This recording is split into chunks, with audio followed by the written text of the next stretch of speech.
নমস্কাৰ সন্মানীয় শিক্ষকসকল আৰু গছপুলি ৰোপণ কৰি ভাল পোৱা সকলো প্ৰকৃতিপ্ৰেমীলৈকে মই মোৰ ইউটিউব চেনেল ইন্দমলি ব্লগলৈকে সকলোকে পুনৰবাৰ স্বাগতম জনাইছোঁ।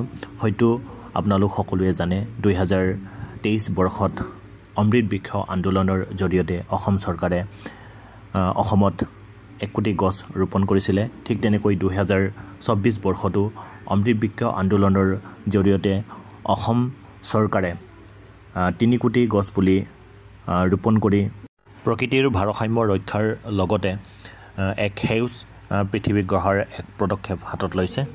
গতিকে 2023 বৰ্ষত যিসকল ব্যক্তি বা ইনষ্টিটিউটে অমৃত বৃক্ষ পৰ্টেলত ৰেজিষ্ট্ৰেশ্যন কৰিছিলে এইসকল ব্যক্তিয়ে পুনৰ অমৃত বৃক্ষ আন্দোলন পৰ্টেলত ৰেজিষ্ট্ৰেশ্যন ৰিনিউৱেল কৰিব লাগিব আৰু যিসকলে যোৱা বছৰ ৰেজিষ্ট্ৰেশ্যন কৰা নাছিলে এইবাৰ নিউ ৰেজিষ্ট্ৰেশ্যন কৰি অমৃত বৃক্ষ আন্দোলনৰ অংশীদাৰ হ'ব পাৰিব। গতিকে আপোনালোকে অমৃত বৃক্ষ আন্দোলন পৰ্টেলত কেনেকৈ ৰেজিষ্ট্ৰেশ্যন ৰিনিউৱেল কৰিব, কেনেকৈ লগ ইন কৰিব বা কেনেকৈ নিউ ৰেজিষ্ট্ৰেশ্যন কৰিব মই মোৰ ভিডিঅ'টোৰ জৰিয়তে আপোনালোকক দেখাবলৈ চেষ্টা কৰিম। আপোনালোকে ভিডিঅ'টো স্কিপ নকৰাকৈ শেষলৈকে চাই থাকিব। ইয়াত মই এটা লিংক দি দিছোঁ aba.assam.gov.in। এই লিংকটো আপোনালোকে গুগল ক্ৰমত গৈ কপি কৰি ল'ব বা টাইপ কৰি ল'ব। টাইপ কৰি চাৰ্চ কৰিব। চাৰ্চ কৰাৰ লগে লগে অমৃত বৃক্ষ আন্দোলন পৰ্টেলটো খোল খাব। যদি আপোনালোকে লিংকটো অ'পেন কৰিবলৈ অসুবিধা পায় তেতিয়াহ'লে মোৰ এই ভিডিঅ'টোৰ ডেছক্ৰিপশ্যনত যাব। ডেছক্ৰিপশ্যনত মই লিংকটো দি দিছোঁ। তাৰ লিংকটোৰ জৰিয়তে আপোনালোকে ডাইৰেক্টলি অ'পেন কৰিব পাৰিব। আপোনালোকে লিংকটোত ক্লিক কৰাৰ লগে লগে এনেকুৱা এটা পেজ পাব। এইটো পেজত ৰাইট ছাইডৰ ওপৰ কৰ্ণাৰটোত 3 লাইন এটা আছে। 3 লাইনটোত ক্লিক কৰি দিব। 3 লাইনটোত ক্লিক কৰাৰ লগে লগে এনেকুৱা এটা পেজ পাব। এইটো পেজ আহি গৈছে। যদিহে আপোনালোকে যোৱা বছৰ ৰেজিষ্ট্ৰেশ্যন কৰিছিলে তেতিয়াহ'লে ৰিনিউৱেল ৰেজিষ্ট্ৰেশ্যনত যাব লাগিব আৰু যদি ৰেজিষ্ট্ৰেশ্যন কৰা নাছিলে তেতিয়াহ'লে নিউ ৰেজিষ্ট্ৰেশ্যনত যাব লাগিব। যদি অলৰেডি আপোনালোকৰ ৰেজিষ্ট্ৰেশ্যন কৰা হৈ গৈছে বা ৰিনিউৱেল ৰেজিষ্ট্ৰেশ্যন হৈ গৈছে তেতিয়াহ'লে ডাইৰেক্ট লগ ইন কৰি আপোনালোকে পৰ্টেলত সোমাব পাৰিব। এতিয়া যিহেতুকে মই যোৱা বছৰ ৰেজিষ্ট্ৰেশ্যন কৰিছিলোঁ গতিকে মই ৰিনিউৱেল ৰেজিষ্ট্ৰেশ্যনত ক্লিক কৰিম।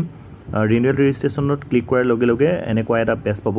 ইয়াত যোৱা বছৰ যিটো মোবাইল নম্বৰ দিছিলোঁ এইটো মোবাইল নম্বৰ আপোনালোকে ইয়াত এণ্ট্ৰি কৰি ল'ব লাগিব।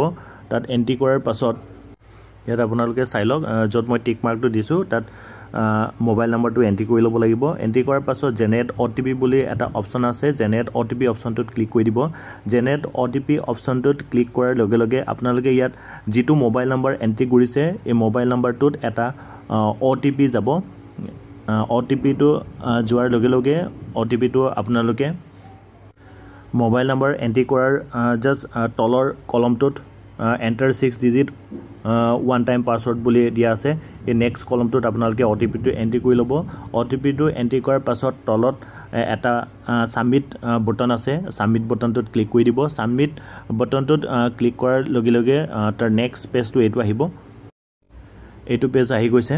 যিহেতুকে মই যোৱা বছৰ 2023 বৰ্ষত অমৃত বৃক্ষ আন্দোলনত ৰেজিষ্ট্ৰেশ্যন কৰিছিলোঁ গতিকে thank you for participating last year বুলি আহিছে। Click the renew button to enrol for this year programme.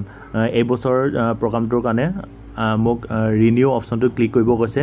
ইয়াত যোৱা বছৰ যিহেতুকে মই গোটেই ডিটেইলছ এণ্ট্ৰি কৰিছিলোঁ গোটেই ডিটেইলছবোৰ এড্ৰেছ পৰ্যন্ত মোৰ আহি গৈছে আৰু এই বছৰ পাৰ্টিচিপেট কৰিবৰ কাৰণে ৰিনিউ অপশ্যনটোত আমি ক্লিক কৰিব লাগিব।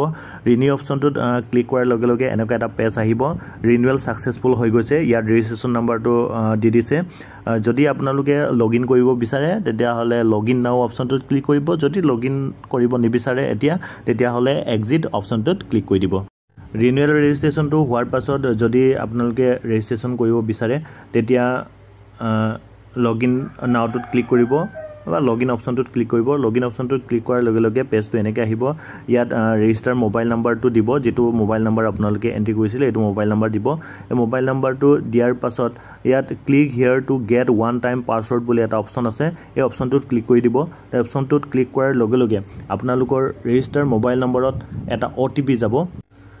আৰু আপোনালোকৰ ৰেজিষ্ট্ৰেশ্যন নাম্বাৰত অহা OTP-টো ইয়াত য'ত মই টিক মাৰ্ক দিছোঁ টিক মাৰ্ক দিয়া কলমটোত এণ্ট্ৰি কৰি ল'ব এণ্ট্ৰি কৰাৰ পাছত তলত লগইন বটন এটা আছে লগইন বটনটোত ক্লিক কৰি দিব লগইন বটনটোত ক্লিক কৰাৰ লগে লগে অমৃত বৃক্ষ আন্দোলন পৰ্টেলত আপোনাৰ প্ৰফাইলটো খোল খাব আৰু গছপুলি ৰোপণ কৰাৰ পৰা পিছৰ পৰ্যায়ত যিবোৰ কাম থাকে এই সকলোবোৰ কাম আপোনাৰ প্ৰফাইলতে আপডেট কৰি ল'ব পাৰিব ধন্যবাদ শিক্ষাগুৰুসকল আপোনালোকে যদিহে মোৰ ভিডিঅ'টোৰ পৰা উপকৃত হৈছে বুলি ভাবে তেতিয়াহ'লে মোৰ ভিডিঅ'টো লাইক কৰিব শ্বেয়াৰ কৰিব আৰু আপুনি যদিহে এতিয়ালৈকে মোৰ ভিডিঅ'টো ছাবস্ক্ৰাইব কৰা নাই অনুগ্ৰহ কৰি ছাবস্ক্ৰাইব কৰিব আৰু আপোনালোকৰ শিক্ষক বন্ধু বান্ধৱীসকল সুবিধা হোৱাকৈ মোৰ ভিডিঅ'টো অনুগ্ৰহ কৰি শ্বেয়াৰ কৰিব থেংক ইউ